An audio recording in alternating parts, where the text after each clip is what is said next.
Mateus capítulo de número 10, verso de número 8, diz assim: Curai os enfermos, limpai os leprosos, ressuscitai os mortos, expulsai os demônios, de graça recebeste e de graça dai. Atos 20 e 35. Tenho-vos mostrado em tudo que, trabalhando assim, é necessário auxiliar os enfermos e recordar as palavras do Senhor Jesus que disse: mais bem-aventurada coisa é dar do que receber. E para finalizar, 1 Pedro 4,10, cada um administra aos outros o dom como o recebeu, como bons dispenseiros da multiforme graça de Deus. Amém? Queridos, nós estamos conversando aqui em Lagoinha, São Miguel Paulista, né? Não importa se no período matutino, se no período vespertino ou noturno, não importa, mas todas as vezes que o pastor Rodrigo sobe aqui a este palco, eu tenho tentado conversar, refletir sobre algo que está em meu coração, que é justamente as características que identificam um cristão. Quem é um cristão? Como podemos caracterizar e identificar um cristão?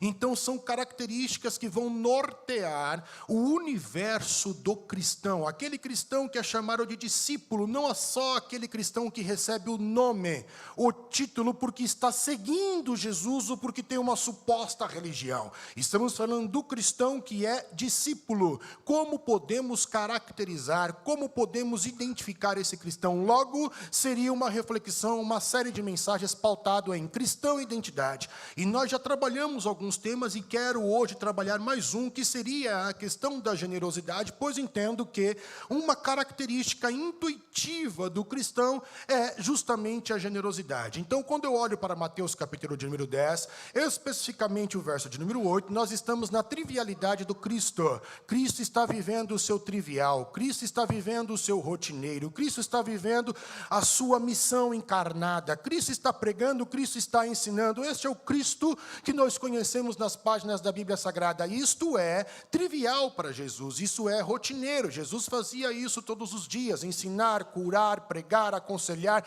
abraçar. Era a missão do Cristo. Só que Cristo, ele sabia que um dia ele seria assunto, então ele precisava de discípulos. E o discípulo, ou seja, esses pequenos cristos, automaticamente teriam que aprender com ele. Então Jesus passa um tempo com esses discípulos, ensinando de forma verbal, ensinando de forma prática. Tudo aquilo que Cristo precisava repassar, Cristo repassou. E chega um momento que esse discípulo, ele tem que começar a refletir, a repercutir tudo aquilo que aprendeu. Se fôssemos em uma sala de aula, então nós chamaríamos isso de prova. Para que serve a prova? Para você, aluno, replicar o que o professor te ensinou. Em tese, a ideia seria isso. Então, Jesus, ele vê a necessidade de enviar discípulos. E nós vamos ver que a Bíblia fala de 2 envios. O primeiro envio seria um dos 12. Os 12 apóstolos, os 12 discípulos de Jesus. O segundo envio que a Bíblia vai falar já não são mais 12, são 70 discípulos que Jesus ele envia. Então são 2 etapas de envio que Jesus envia os seus discípulos, estando encarnado, ou seja, no ministério terreno aqui, Jesus envia em 2 etapas, e é o que nós temos visto. Só que quando Jesus envia esses 12, Jesus envia esses 70, Jesus ele dá uma recomendação. Jesus fala: mas é o seguinte, tudo que vocês aprenderam, tudo que vocês são, tudo que vocês têm, eu dei para vocês. Não cobrei nada. Eu dei de graça. Vocês simplesmente tiveram que estender a mão, abrir os ouvidos, abrir o coração, entender com o seu intelecto e receber o presente que eu vos dei. É um presente, eu estou dando, e é de graça. E se é de graça, quando vocês forem, ou seja, no momento que eu estou enviando vocês, vocês também têm que dar tudo o que eu dei, de graça como de graça eu dei. Não é para colocar precificação, não é para cobrar, não é para colocar ali um valor monetário. Você tem que dar de graça, como de graça você recebeu. Então, eu fiquei pensando naquilo que Cristo estaria falando de modo por trás, nas entrelinhas, o que Cristo está ensinando. E acredito que Cristo está ensinando, quando ele fala para dar de graça o que de graça recebeu, Cristo deve estar ensinando sobre a caridade. Só que quando falamos sobre caridade, essa expressão caridade parece que não cabe muito bem dentro do universo cristão, mas estamos enganados, porque a palavra caridade, ela é uma virtude teologal, theos, Deus. Então é uma virtude que vem de Deus.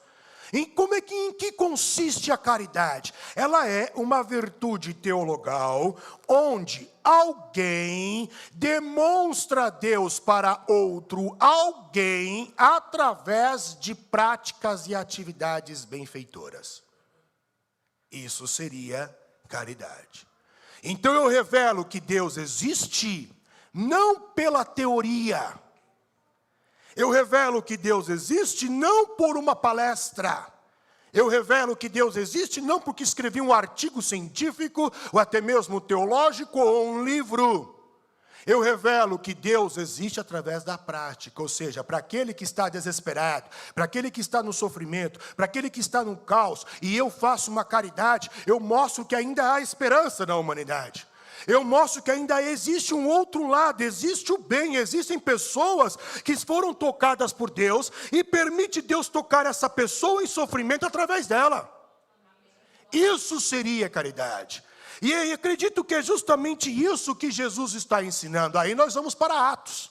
E quando chegamos em Atos, os apóstolos compreenderam este conceito. Os apóstolos entenderam este princípio de Jesus da caridade, ou seja, de revelar Deus através da prática, tanto que eles trazem a memória em Atos capítulo 20, verso de número 35, quando Jesus diz: é melhor nós darmos do que recebermos. É melhor. Porque quando você e eu, nós damos, praticamos, fazemos a caridade, nós não simplesmente estamos concordando com uma ordenança do Pai, do Cristo, como também estamos nos auto-beneficiando. Porque existe uma química que rola por trás do ato de dar, de ser caridoso.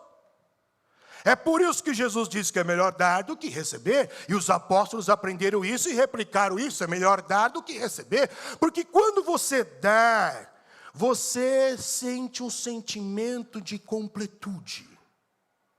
Você sente um sentimento de satisfação.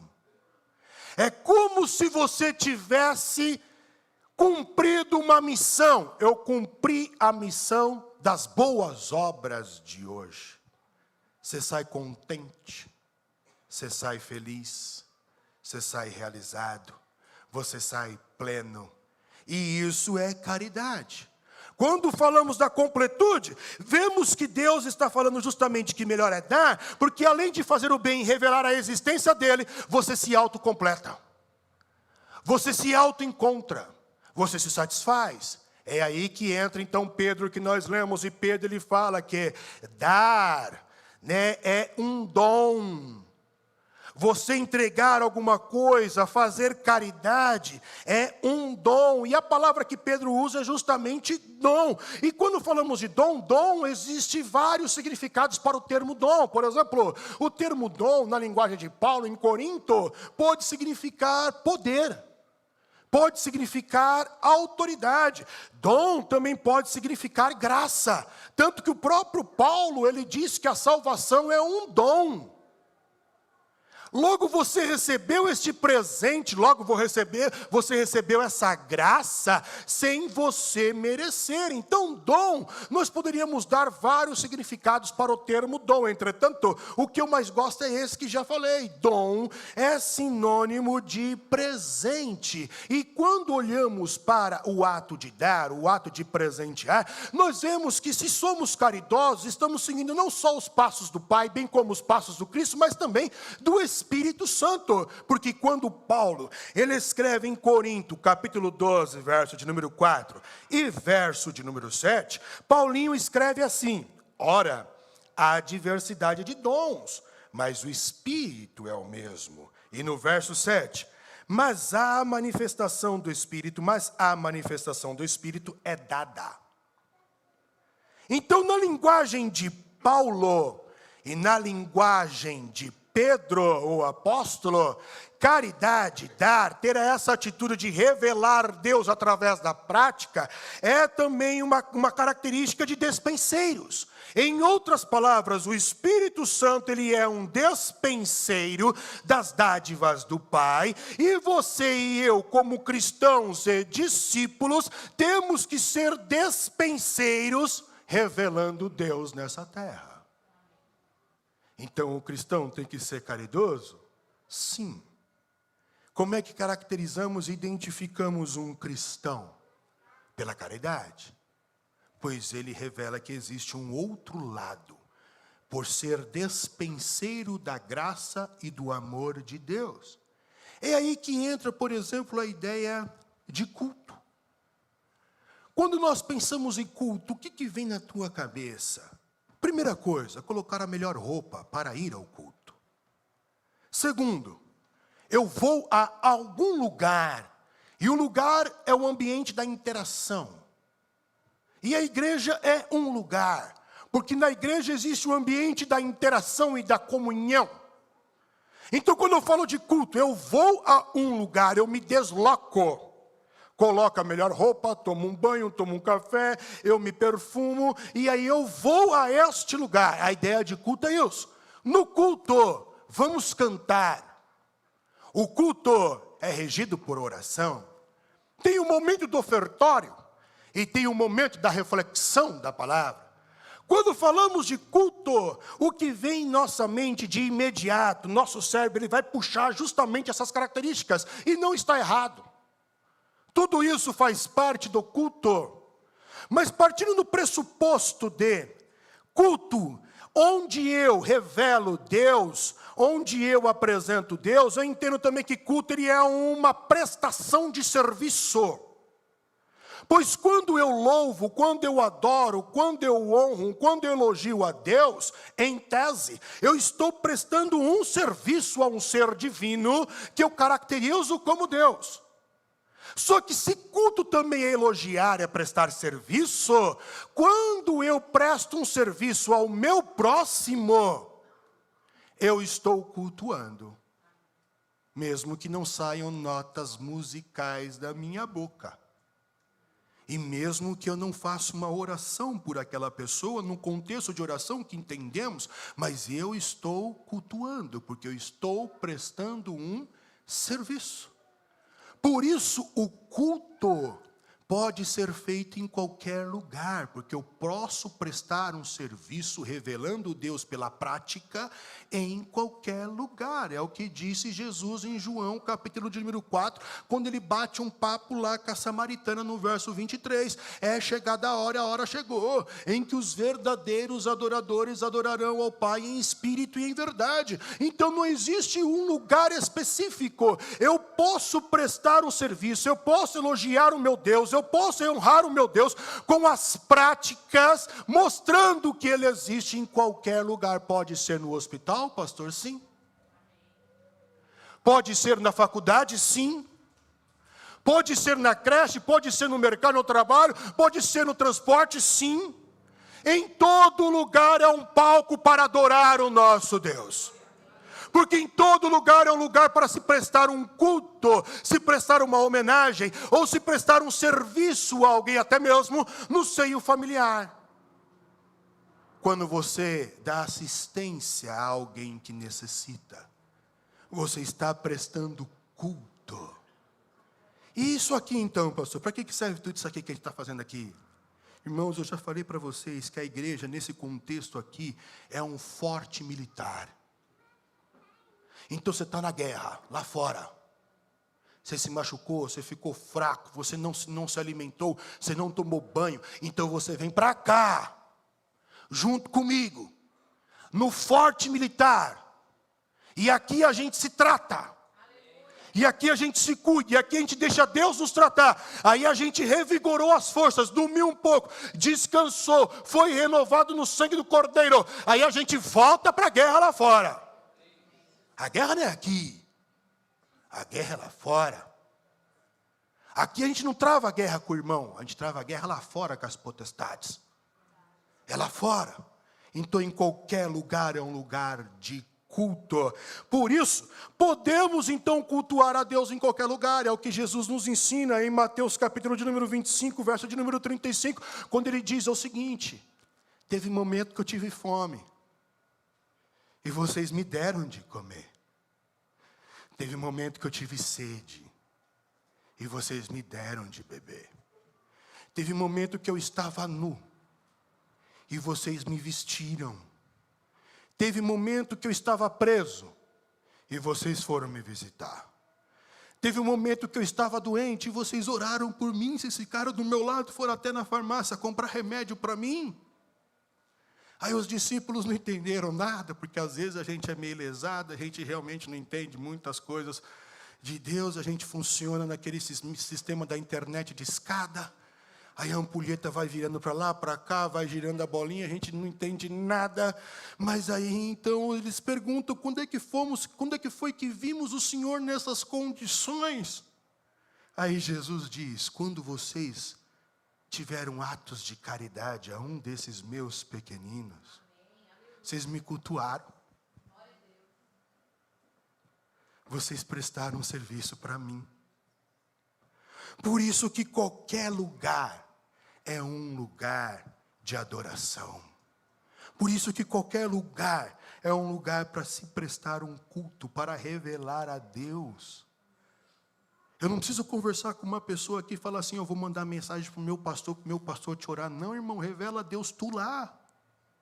Com a tua atitude, com a tua prática, com a tua caridade. Logo, caridade é sinônimo de generosidade. O que seria generosidade? Generosidade é uma virtude também, como a caridade, só que é uma virtude de se sacrificar, mesmo que você não tenha nada a ver com aquilo. Mas você se sacrifica. Eu vou ajudar o meu cunhado lá a pagar uma conta lá, porque ele está apertado, a gente vê o quanto ele trabalha. Mas eu vou dar uma força. Aí vem alguém e fala assim, mas o problema é teu? Não, o problema não é meu não. E você não sabe que ele já deu cabeçada na vida? Sim, mas agora ele não está tentando melhorar? Você vai trazer parte desse problema para você? Sim, isso é generosidade. É uma virtude que você carrega e tem a disposição de se sacrificar, mesmo que você não tenha nada a ver com um negócio. Você se sacrifica pelo outro. Você abre mão dos teus desejos, da tua vontade, para satisfazer a necessidade do outro. Isso é generosidade. E aqui eu aprendo um princípio. Nunca deu quem nunca deu de si. Todo generoso não dá só o que tem. Todo generoso dá também um pouco do que é. Por exemplo, você vai comprar um presente para mim. Amém? Amém. Vou ganhar bastante coisa. Amém. Amém é assim seja, você confirmou. Você vai comprar um presente para mim. Aí quando você chega lá, aí você sai da sua casa, ou seja, você já se desprendeu do teu tempo, porque eu estou na tua cabeça. Aí você chegou na loja, nada te agradou, não combina com o pastor Rodrigo. Isso não, aí teu marido mostra, vamos levar isso aqui então, pastor, não, pastor Rodrigo não usa isso aí não, pastor Rodrigo não gosta disso aí não, vamos comprar outra coisa. Aí você vai para uma segunda loja, também não encontrou, você vai para uma terceira loja, também não encontrou, você gastou tempo, você gastou gasolina, você não encontrou um presente, você vai outro dia em outro lugar, você acha alguma coisa, aí você tem o cuidado de falar para a atendente assim, tira o preço da etiqueta, que é um presente, coloca a melhor embalagem, você coloca a bala, porque eu estou vivo dentro de você. Quem te obrigou o quê? Mas você sacrificou algo teu. E naquele presente, você deu algo de si. Porque você colocou aquilo que você gosta também. Eu também gosto da cor verde, pastor. Não sei se o senhor gosta, mas eu gosto aqui. Isso é generosidade. Por isso que nunca deu quem nunca deu de si. E a Bíblia é repleta de exemplos de homens e mulheres generosos que não só viveram a generosidade, a caridade, como também eles ensinaram, como por exemplo, Moisés é um cara que eu admiro, a sua intimidade com Deus ela é notória, e ele é um cara que eu admiro, e aí então Moisés ele ensina sobre generosidade e até mesmo com quem que devemos ter generosidade, e aí então ele ensina em Deuteronômio 15, 12, e Moisés ensina assim: quando o teu irmão hebreu ou a tua irmã hebreia se vender a ti, 6 anos te servirá, mas no 7º ano o deixarás ir livre. E quando o deixares ir livre, não despedirás vazio. Você está isentando aquela pessoa. Olha aqui o seguro-desemprego, aqui, o fundo de garantia. Moisés já tinha inventado. Você não vai despedir aquela pessoa de mão vazia. Você não vai despedir ele vazio, literalmente o fornecerás o teu rebanho, ou seja, o que você tem aí? Que você pode dar para ele não sair aí com uma mão na frente, uma mão atrás. Era um escravo que estava trabalhando para você. Agora você dispensou ele. Então seja generoso. O que você tem da tua casa, da tua renda, da tua posse que você pode oferecer para ele? Aí ele diz aqui, ó, literalmente fornecerás o teu rebanho, da tua eira, do teu lagar, daquilo com que o Senhor teu Deus te tiver abençoado, lhe darás. Não é para você dispensar vazio. Tem que receber alguma coisa. Então, Moisés, com quem que devemos ser generosos? Até mesmo com os escravos, servos e empregados. Temos que ser generosos. Aí eu me imaginei lá no céu, já falei isso para os irmãos algumas vezes, na rua que cruza da Santíssima Trindade com a unção plena, onde tem ali o bistrô do anjo Gabriel, e eu vi que quando eu estava passando por ali, eu me imaginei dessa forma, tinha uma mesa do lado de fora, bem bonito naquele bistrozinho ali, tomando um café, Moisés e Salomão, e eu falei, o papo deve ser bom, então deixa eu sentar aqui. Aí fui sentar na mesa onde estava Moisés e Salomão, e eles estavam falando justamente sobre generosidade. E Moisés está ensinando a generosidade. E Moisés ensinando com ímpeto, né? Achando que ele é o cara que falou o top, o recurso ou o conceito top da generosidade. Com quem que temos que ser generosos? Ah, com os escravos. Mas na mesa está um homem muito sábio, Salomão. Eu só estou ali compartilhando, ouvindo e absorvendo do conhecimento desses homens. Mas está Salomão. Aí Salomão, ele mexe uma peça no tabuleiro e dá um checkmate em Moisés e derruba a rainha. E diz assim em Provérbios 25, 21. Se o teu inimigo tiver fome, dá-lhe pão para comer. Hadug. E se tiver sede, dá-lhe água para beber. Desculpa aí, Moisés, mas eu tive que te quebrar. O que, na verdade, eu vou falar agora, isso é Salomão falando na minha imaginação. Não, o que eu vou falar agora, Moisés? Você me desculpa, mas eu vou ensinar um princípio cristocêntrico antes do Cristo vir. Eu vou ensinar algo que o Messias vai ensinar antes do Messias vir. Isso era Salomão. Aí ele fala o que Jesus ensina. Se tu ama teu amigo, que bem isso tem? O que você ouviu lá atrás dos profetas na lei? O que você ouviu lá atrás deles? Ouviu que é para amar o amigo e odiar o inimigo? Eu, porém, vos digo que vocês têm que amar os inimigos. É o que Salomão escreveu aqui. Com quem que temos que ser generosos? Com aquela pessoa, sabe, que te dá tanto trabalho no serviço. Aquele que te persegue, aquele que calunia você, aquele que difama a sua vida, aquele que arma até um laço e coloca você simplesmente porque você é cristão. É com este que você tem que ser generoso, caridoso. E se fôssemos falar dos profetas? Os profetas também ensinaram acerca da generosidade, e o auge da generosidade está escrito, ao meu ver, no profeta Isaías, quando o profeta Isaías fala que o jejum é uma questão de generosidade. E ele escreve então lá em Isaías 58, verso de número 6. Porventura não é este o jejum que eu escolhi? Quem está falando isso? Deus. Que você solte as ligaduras da impiedade, que desfaça as ataduras do jugo, ou seja, seja generoso com as pessoas, para de oprimir as pessoas. Para de ficar colocando peso sobre os ombros da pessoa, e como Jesus disse para os fariseus, vocês colocam um peso, um fardo tão grande sobre as costas das pessoas, e vocês não movem com um dedinho. Vocês não entram no reino dos céus e ainda impedem outros de entrar. De tanto jugo que vocês colocam sobre os ombros dos outros. Aí Deus vem ensinar que o jejum é uma questão também de generosidade. Qual é o jejum que Deus pede? É o jejum onde você tira a carga do ombro dos outros. Alivia o fardo. Por isso que Jesus diz: vinde a mim. Se você teve experiências ruins em outras religiões, se você teve experiências ruins com outros filósofos, se você teve experiências ruins com outros rabinos, eu sou o caminho, a verdade e a vida, venha a mim. Quem vier a mim jamais vai ter sede, quem vier a mim jamais vai ter fome, venha a mim, porque o meu fardo é leve. O meu jugo, ele é suave.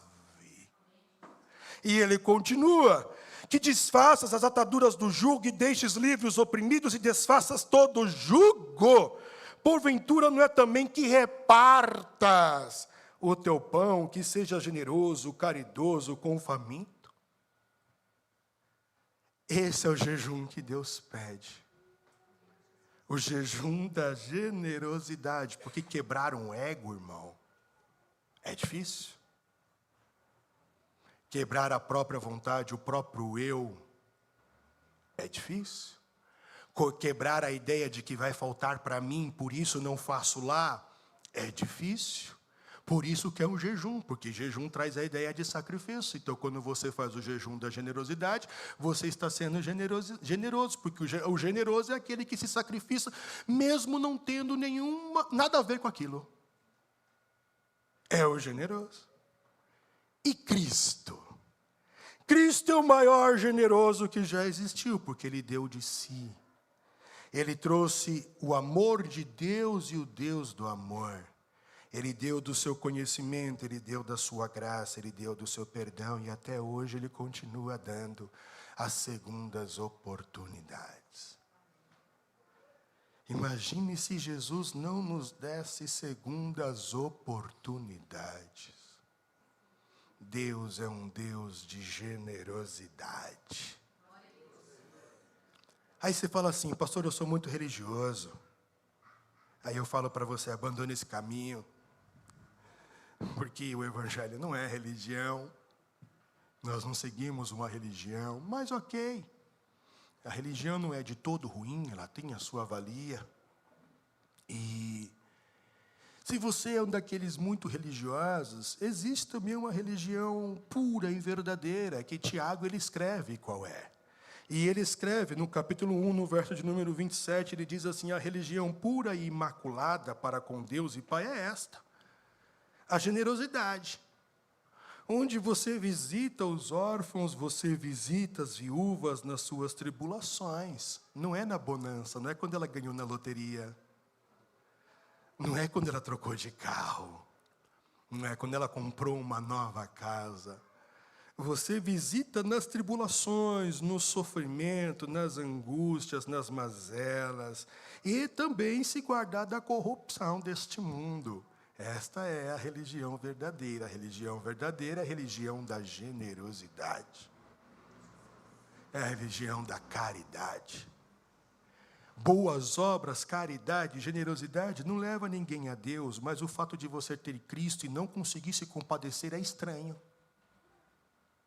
Não condiz com um cristão, aquele que carrega o título do Cristo, aquele que é a imagem do Cristo, aquele que foi regenerado pelo Espírito Santo, aquele que tem as suas vestes lavadas no sangue do Cordeiro. Se não for generoso, alguma coisa está errada. Porque não tem como eu me parecer com Cristo e não conseguir ser como Ele. Se Ele é despenseiro, eu também tenho que ser despenseiro. Então surge a pergunta: como eu devo dar? Já que generosidade e caridade é o ato de dar, como é que eu devo dar? Primeiro, devemos dar segundo a nossa renda. Deuteronômio 16, 17. Você achou que eu ia usar um versículo do Novo Testamento, né? Mas não. Está na lei. Está na lei, Deuteronômio 16, 17. De acordo com a sua renda, cada um conforme o dom da sua mão, conforme a bênção que o Senhor Deus te deu, conforme Ele tem te dado. É desta forma que você tem que dar. Então você não pode dar aquilo que você não consegue, você tem que dar aquilo que está ao seu alcance, conforme a bênção que Deus já te deu. Além disso, você vai se prejudicar. Nem Deus quer isso. Nem Deus quer que você se sacrifique a esse ponto de colocar o mal sobre a tua família. É conforme a tua renda. Aí Paulinho, ele complementa isso, dizendo conforme você propôs no seu coração. Propôs no coração segundo a renda, diz respeito à administração. Senta, irmão. Na mesa, faz uma planilha no Excel. Coloca os gastos fixos, os gastos variáveis. Coloca o que entra. E aí você fala assim, ó, eu vou me propor doar tanto no quesito finanças. Isso, quesito finança.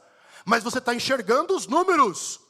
Não vai pela emoção. Deus não quer ninguém emotivo. Deus não quer ninguém sensitivo. Deus não domina a mente de ninguém. Deus quer você pleno e racional, porque o nosso culto, ele tem que ser racional. Então faça um levantamento de tudo que entra, do que sai, do que você tem. E aí você propõe o que você vai colocar no seu coração, para não trazer transtorno, para que você não possa ouvir lá. É claro, pai, que não tem nada em casa. Não dá para ir para o mercado, porque você deu a vida pela igreja. Você vendeu o carro pela igreja, não faça isso. Não faça isso. A não ser que de fato Deus descer na sarça e aparecer para você e não deixar dúvida. Do contrário, não faça isso. Deus não quer que você fique enrolado. Administre o que Deus te deu. E às vezes Deus só não nos dá mais porque nós somos negligentes com aquilo que Deus nos dá. O exemplo disso é José no Egito. José teve um sonho que ia ser governador, ele era adolescente. Imagina se Deus tivesse colocado ele no Egito, ainda adolescente, e cumprido o sonho quando ele era adolescente, sem experiência de nada. O que ia acontecer? Vai buscar amadurecer, vai buscar conhecer. Aí se você conheceu, se você amadureceu, você é um bom administrador, Deus vai dar mais. É a parábola do talento. Agora, se você não é um bom administrador, até o que você tem, diz a parábola, ele tira de você e dá para quem sabe administrar. É por isso que tem irmão que faz 10, tem 10 cargos na igreja e desenrola. E tem outro que tem um e olhe lá e não faz ainda como deveria ser feito.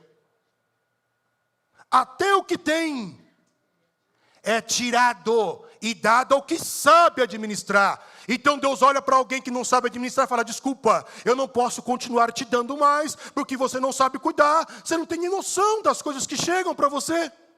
Quanto custa uma folha sulfite na tua empresa? Quanto custa os decibéis, não sei, a energia na tua casa? Você não sabe? Então não posso te dar mais, porque você não administra bem. Mas tem noção? Então toma mais. Porque conforme você conhece, e você é um bom dispenseiro, entrou, administrou bem, saiu, Deus ele vai dando mais, eu vou dar mais para esse aí, porque esse aí sabe não só cuidar, como está dando. A generosidade é assim que funciona. Então, como é que eu devo dar de acordo com a renda? Como é que eu devo dar com verdade, racionalidade e com alegria? Aí você fala assim, eu tenho 100 reais hoje, o pastor fez apelo aqui agora, a gente vai lá para o novo salão, eu vou pegar esses 100 reais. E tu come o que hoje? Tu come o que hoje? Eu estou sendo bem sincero com você, meus irmãos. Aí tu vai agir pela emoção, porque eu mostrei aqui um salão. Nossa, é agora, vamos ser mais. Aí você está emotivo. Não, a contribuição é com verdade, racionalidade e alegria. Está aqui, ó, 2 Coríntios 9:7. Cada um contribua segundo propôs no seu coração, não com tristeza ou por necessidade, porque Deus ama o que dá com alegria. Tem que ter entendimento. Quem domina a mente é o diabo. Deus não domina a mente de ninguém. Deus age na razão, como eu preguei quarta-feira. Deus está aberto ao diálogo. Conversa. Deus está aberto a você sentar e você negociar. É com racionalidade. Então não faça loucura, meu irmão. Não faça loucura. Como é que eu devo dar? Sem ostentação, porque tem este caso também, daqueles que dão só para se aparecer. Aí está escrito em Mateus capítulo 6, verso de número 1. Guardai-vos de fazer da vossa esmola diante dos homens, para não ser desvistos por ele. Aliás, Jesus já fala, se tu é um cara que gosta de fazer para aparecer, aí Jesus já diz assim, ó, vocês não vão ter galardão nenhum no céu não, viu? Não vai ter nada. Aí pensando que tu vai ganhar coroinha, com pedrinha, né? Porque se você ostentou aqui, você já ganhou aqui. Se todo mundo já está vendo, já está te aplaudindo, nossa, que homem de Deus. Aí para ganhar o Ibope, você até chora. Olha, irmãos, esta situação, olha aqui, irmãos, presta atenção, estou filmando. Você está ostentando, você já ganhou aqui. E não sou eu que estou falando. Quando, pois, deres, não faças tocar trombeta diante de ti, como fazem os hipócritas nas sinagogas e nas ruas, para serem glorificados pelos homens. Em verdade vos digo, que já receberam o seu galardão, mas quando tu deres esmola, não saiba a tua mão esquerda o que a direita faz. Nós fazemos para o público do um. Só Deus está vendo e é o suficiente. E é o suficiente. Aquilo que fazemos em secreto, Deus ele enaltece em público. Você não precisa fazer esforço nenhum. Como eu devo dar? Com liberalidade, Romanos 12:7. Se é ministério, seja em ministrar. Se é ensinar, haja dedicação ao ensino. Ou o que exorta, use esse dom em exortar. O que reparte, faça com liberalidade. O que preside, com cuidado. O que exercita, com misericórdia e com alegria. E o que é a liberalidade? A liberalidade é quando você dá sem segundas intenções e sem esperar receber em troca. Então você pode fazer isso por mim? Sim, eu consigo, estou te dando força. Na verdade, não consigo esse valor total, te consigo te ter tanto. Mas você não fica falando, ó, o meu cartão vai vencer no dia tal, tá? Não esquece, então você tem que me pagar até o dia tal. Não, com liberalidade você faz e não espera receber em troca. Você faz. E deixa. É difícil, né? Isso é ser cristão. Isso é ser cristão. Mas Jesus não empurra ou obriga você a ser. Pelo menos tente. Se esforce. Compreenda que existe ainda algo a melhorar em você.